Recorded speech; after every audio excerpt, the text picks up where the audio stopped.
Hey Tubes, welcome back. Thanks for watching. We're actually trying a different app tonight on my iPad. I've actually started doing a few videos on the iPad. The action camera I had before, the video qualities weren't quite as good, the sound wasn't as good either. So I switched over to my iPad. I know I'm getting a little bit higher resolution, and I'm trying an app this time. It's called Capture through YouTube. I'm going to see how well this works out on this video, but at least you'll get an idea of what we're going to be doing tonight. As you can see, there's panel pieces that have been painted finally red. Previously, these were actually painted with a primer. You probably saw some videos on possibly some primer, or the fact that I told you I was going to do primer. I can't remember if I uploaded those or not, but what we did is we used a white or a gray base coat primer on these. The reason why I went with a gray base coat was because a lot of the color, you wanted the color to really pop out. If I would have used a darker base coat, it would have made this color look a lot darker. And what colors I used were Rustoleum Sunrise Red. I can go and get Toro Red, but the thing about it was I could pay more for the paint, or I could get something that matched closer. And everybody online was telling me Rustoleum Sunrise Red was the best color, the best match. I have a piece of plastic bumper that is red already that's supposed to match the hood, the side panels, the fenders, and whatnot, and it actually matches pretty darn close. I didn't see much difference in the color. Maybe a little few shades, but not enough to really stand out if you had it parked out or if you were taking pictures of it or whatnot. Even when you're mowing, since this thing's going to get dirty eventually, you're not going to notice those kind of color differentiations. But it'll be a lot better than what I had originally, because the paint had actually faded on this tractor. My feeling was that it actually sat outside, or they just threw a cover over it or whatnot. It really did a number on the paint. The paint was sort of faded in places, and the guy that owned it before me, it looks like he kind of sprayed it, but really didn't. I mean, didn't do the best job in the world. It did all right. I mean, it looked good, but I'm pretty picky. I want it to look a lot better than what it did. So that's why we took apart the rest of the tractor to get this better look. So what I'm going to show you tonight, I've actually put down 3 base coats of paint. Now, what I went with on the Rustoleum is I went with the spray cans. I didn't actually go with a quart and use a spray gun. I do have spray guns, but I didn't want to have to mix them, and the few pieces that I have here, I really didn't need to go with a quart, mix the paint, get it thinned out, get the right coverage, adjust, and everything else. There was no point in that, and plus we've just come out of winter and there's some moisture in our shop. I didn't want that moisture sucking up through the air compressor and then blowing out onto my paint. So I went with the spray cans. It only took me 4 spray cans in order to do all these pieces. And they did turn out very, very well. The only thing that we had was a little bit of orange peel going on, which you're going to get that with temperature differentiation, temperature changes. We had quite a bit of a change in temperature. It warmed up a whole bunch and then it just dropped back off. Right now we're kind of in a cold front outside, but the shop's staying pretty warm. But overnight, as it gets colder and the paint's still curing, it kind of orange peeled. So what I'm doing here is I have sandpaper. It's 1000 grit that I'm actually using on the paint itself. I take the sandpaper, I dip it down into this bucket, and then I go up on the panels and start working. As you can see already, this kind of has a faded look to it. It's kind of hazy.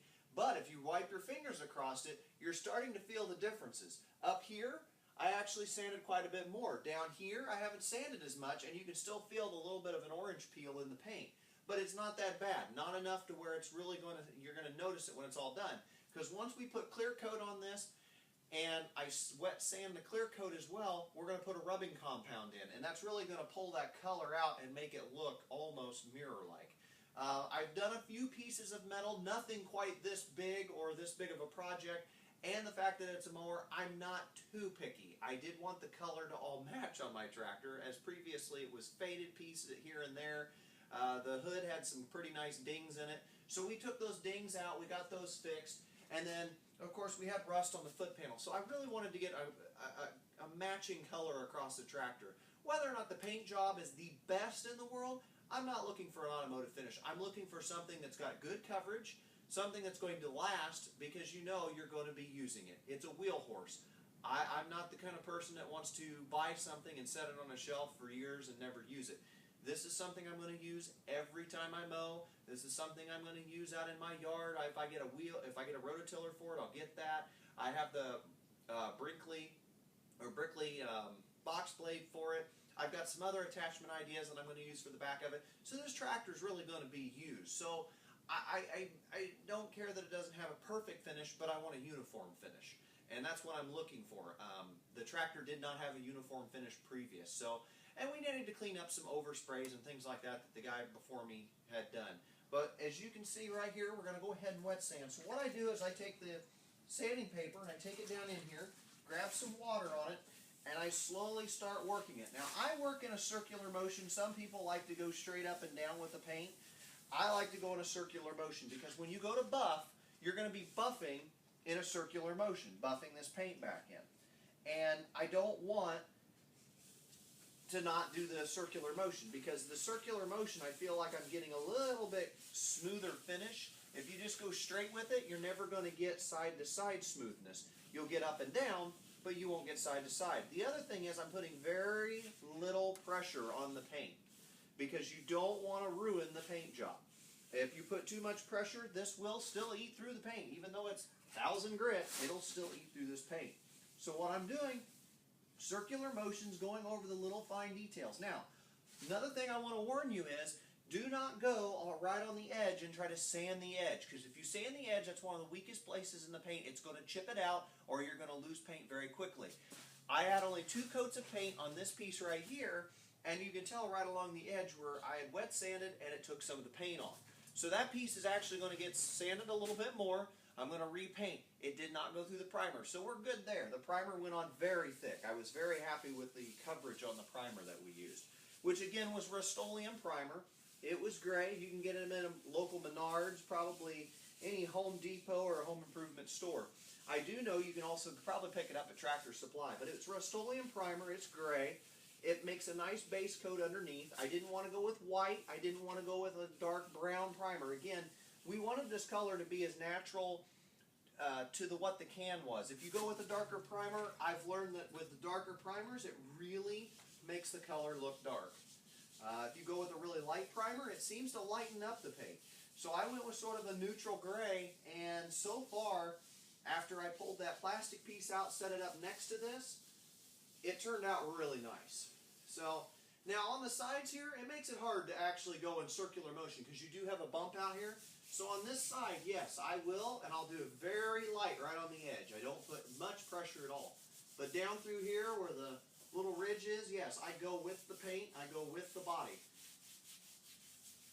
But as I get up here on the ridge, I like to do a circular motion, try to get some of that paint smoothed out, and you'll be able to tell if the paint is actually coming off properly, because if you notice the paint is sticking and adhering to the surface, it's because you've roughed that surface up to smooth it out, and the water droplets stick. If it's just painted, the water will run off of the surface. It doesn't want to stay on it. But as you rough it up, you're going to notice it sticking on, and that's a good thing, because that means you're making progress on the paint. So as you can see here, I'm going to continue sanding. You guys can watch. And then in the next video, I'm going to show you where I'm going to start putting clear coat on and clear coat this. And the clear coat will probably go on. It might even do the fisheye effect.